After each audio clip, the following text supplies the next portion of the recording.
It's the final session in this series we've been having looking at our personal well-being. It's a series we ran earlier in the term for a number of members of church, but it's also something we've been following on Sundays.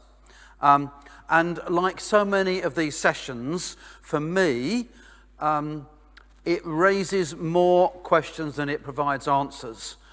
And part of my struggle in deciding what I was going to try and say in 10 minutes this morning was besides fitting it in, was how do I talk about the big issues and also the practical stuff. And I'm really grateful because Mike has done all the practical stuff for me. So think of it as a two-parter this morning. Hang on to what Matt is saying. I'm going to take a very different slant on all of this. Vicars are meant to have vocations. It's a calling. That was what Mike was talking about, that idea of us all having a calling. So what about everyone else? Our vocations are luxury for those who have the freedom to do what they want in life, and particularly in the workplace.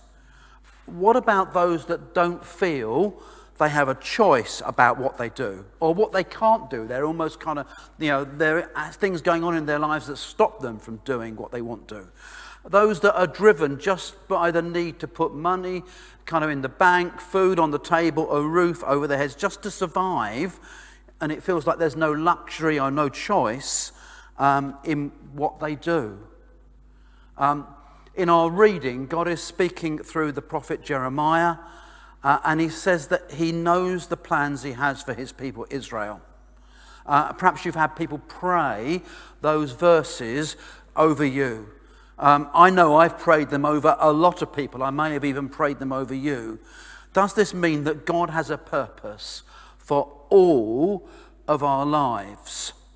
One of the ways this whole idea of vocational well-being was described in the course was the the contrast between hitting the target and hitting the bullseye in the middle of the target. Hitting the target is the discovery we all need to make that we're known by God and God knows us.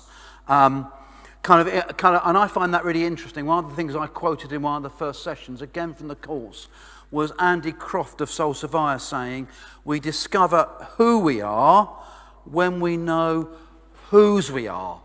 And hitting that target is all about discovering who we are in the light of discovering whose we are. When we discover God loves us and God knows us, that changes our lives in an unimaginable way.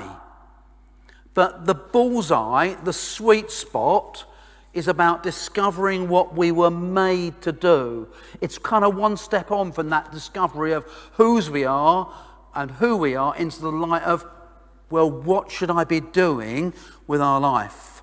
And that's actually much more challenging.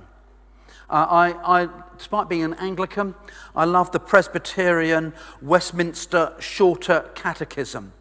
And it says this: man's chief end is to glorify God and to enjoy him forever. But if I'm honest, that's still about the target, isn't it? It's about knowing we're God's and loved by God and living a life that glorifies God. But it's how we're to glorify God with our lives, how we're to discover what God made us for, that's a big challenge. And so I want to talk a little bit about what we're often find ourselves forced or challenged to do during our lives, that thorny issue of work. And I think one of the stumbling blocks is work itself. Work is part of the creation order. It was there before the whole fall. Humanity's stewardship of what God made is about our work. We were made in the image of God, and our God is a creator God, and we're to reflect that in everything we do. We're to continue his work of creation. That's what we were created to be creators in partnership with the creator God. But actually, all of that's been warped and distorted. The fall changes that. Cursed is the ground because of you. And then it says, through painful toil, you will eat of it all the days of your life. What was intended to be good is marred as part of the brokenness of the world we live in, and the brokenness of our relationship with God, and the brokenness of our relationship with each other. Kind of work, rather than being a blessing, becomes something that is a toil. Keep that in mind as we think about vocation. Vocation is an interesting concept, isn't it? It's easy to think of some occupations as being vocational. Not more than just a job, but a calling. And I guess in many ways I'm the obvious answer, a vicar. You would hope people who are vicars would be called by God to that ministry. And I would say that would be my experience. Through a series of events in my life, I became very aware of God's calling and it was tested through the structures and the institutions of the church to this ministry. But we also talk about other caring professions, medics, doctors, nurses, those that work in education, as being not just jobs, but being vocations. And if I'm honest, having two medics in my family, two nurses in my family, I am more than aware that it's very hard to do that job if you haven't got a passion for it. The pay packet at the end of the month isn't enough of a reason to do it. You need to have something within you that really wants you to make the sacrifices that are involved in that sort of work. And I know it's true for teachers. Like, you see the long hours they put in, and they do it because of a pay packet? No, they do it because they really care about the children that have been given to them to look after, and they desperately want the best for those children. There are other occupations that we could think about in the same sort of way. Creative ones, design, architecture, those that are artistic, actors, etc. There's obviously more passion than just reason in pursuing those sorts of occupations. But actually, for many, work is not about a calling or a passion or even a desire to do something specific. It's about necessity. It's about that toil word, the need to put food on the table, the need to keep a roof over our heads. And actually, at times, that pressure can seem to steal any joy out of people's lives. Even worse if people can't work, either because of health or because of unemployment, and the battle and the desperation just to try and make ends meet. There's this tension between God-given creativity and the human need to express it, and the innate brokenness of our lives and the world that's expressed in this kind of concept of toil and in the curse of the fall. And it's not an easy place to live between that tension. I would actually venture to say that none of us can live in it without some sort of measure of pain. It's really easy to look at other people and their circumstances and what they do and think it's all right for them. I'm not in that situation. They've got it made because of their particular situation. It can be really painful trying to do what we're passionate about. At one level, that could be if you're a social carer who loves people, and there's nothing you want to do more than look after people that are struggling. You're passionate about caring for the vulnerable. But actually, we all know that social carers only earn a pittance. Often they work ridiculous hours to get by. It almost costs them something to do the job. It's painful in that situation. You could contrast that with someone that's the director of a business. Kind of often they get vilified in society. Someone who earns much more than a carer, and it would be easy to be envious in that situation. But often they carry responsibility not just for their own family, but for countless employees, for all the people that are dependent on them. So for them, every decision they make involves soul searching, not just because of the implications for them or for their family, but for the others that are dependent on them. It's not pain-free. Or kind of one of those classic vocations, nurses who fight to alleviate suffering, who are left feeling that they aren't able to make the difference at times in their patients' lives that they desperately want to.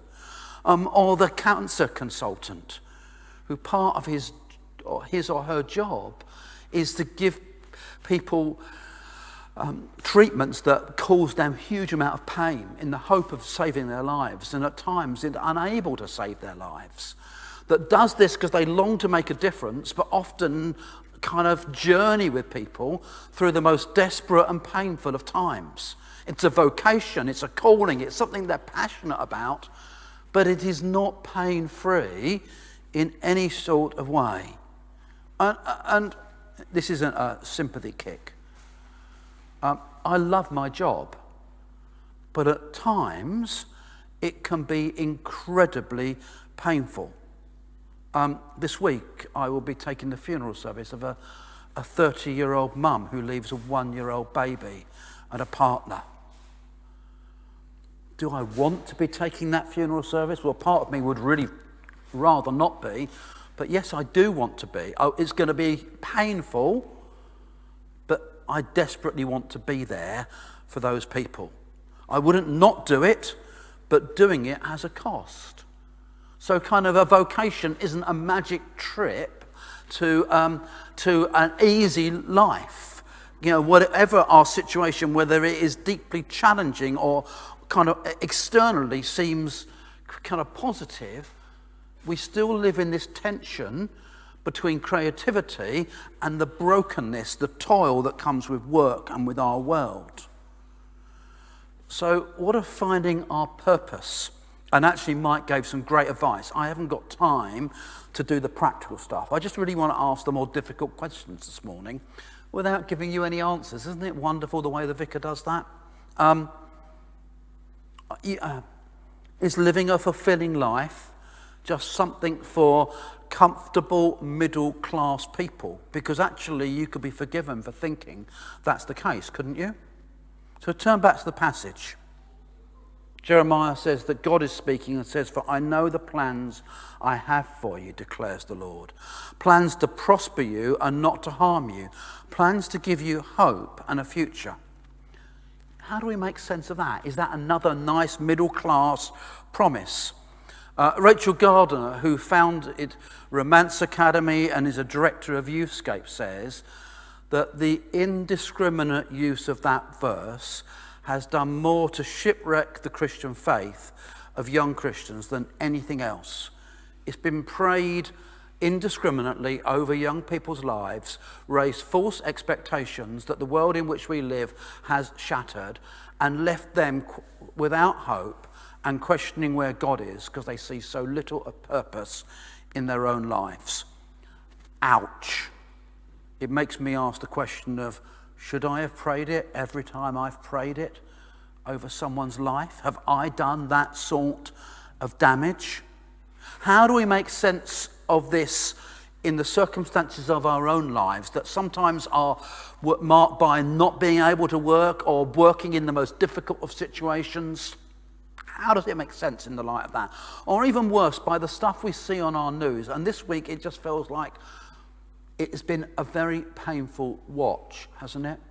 Seeing what's going on in Afghanistan, the rising violence, the implications of the withdrawal of Western troops, particularly for women who may have all of their rights and opportunities stolen from them. Or again, in more places around the globe than we could name, the plight of refugees, fleeing from strife, leaving behind everything that they have with no sense of what the future might bring. It seems that half of the world's been thrown into turmoil. Do these verses speak into that situation? Actually, I think they do. You see, we take these verses and we translate them into our nice, cosy, middle-class situation. But they aren't spoken to middle-class Christians, no matter how much we might want to appropriate them. They're not even spoken to the heroes of faith, people like King David or King Solomon or Elijah or the people that kind of changed the Old Testament world. They're spoken to a group of humbled and broken people who have been overrun by a despotic superpower. And they haven't even fled, they've been taken captive, made slaves, and taken into exile. They no longer have any control over their lives, and you might feel that you no longer have any control over your life. It's in the hands of this job or that job or no job. And these words don't promise a quick fix. The context tells us that these exiles will be in exile for 70 years. You've done the maths, haven't you? This promise isn't for them, it's for their children. They're all going to die in exile. We make it a cozy, comfortable promise when actually it's incredibly challenging verses about God's purposes being worked out, not in an easy or a comfortable situation, but in the most difficult of situations. But it is still saying that God has a purpose. Amidst all of this horror on our news channels this week, for me there was just this one shining, glorious example of people making a difference. A doctor working in a refugee camp, who himself was a refugee, who was choosing to use his skills alongside his fellow refugees to make a difference in the most difficult of circumstances, still pursuing his vocation, his calling in the most difficult of times. Perhaps what God looks for us to do is not to escape the difficult, but actually to transform it from within. And that's a very different sort of vocation. Let's pray. In fact, we're going to have our prayers now. Over to Dee.